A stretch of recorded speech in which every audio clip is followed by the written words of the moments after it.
Sunil Narine, Ramandeep Singh কিংবা অনরিক নরকিয়াদের ব্যাটের প্রস্থ কমাতে হচ্ছে। তাদের কয়েকটি ব্যাটের প্রস্থ 4 সেন্টিমিটারেরও বেশি, যা আইপিএলের নিয়মে অবৈধ।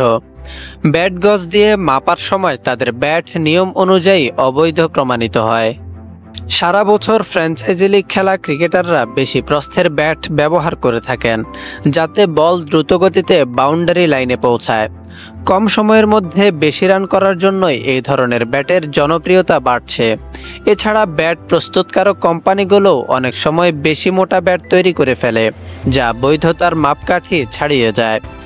অনেক ফ্র্যাঞ্চাইজি লিগে ব্যাট মাপা হয় না, সেখানে এই ধরনের ব্যাট দিয়ে কাজ চালিয়ে নেওয়া যায়।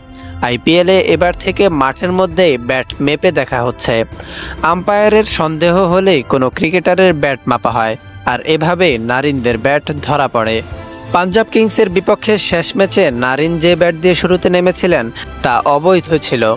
ব্যাটের প্রস্থ 4 সেন্টিমিটারের চেয়েও বেশি ছিল। ব্যাট গজের ভেতর দিয়ে যাচ্ছিল না সেই ব্যাট, ফলে নারিনকে বাধ্য হয়ে অন্য ব্যাট নিয়ে নামতে হয়। গত বুধবার কলকাতায় ফেরেন নারিনরা। বৃহস্পতিবার দমদমনাগের বাজারের এক ব্যাট মেরামতকারীর সঙ্গে যোগাযোগ করেন নারিন। নিজের বেশ কয়েকটি ব্যাটের প্রস্থ কমাতে দেন তিনি, এমন খবর জানিয়েছে ভারতের একাধিক গণমাধ্যম।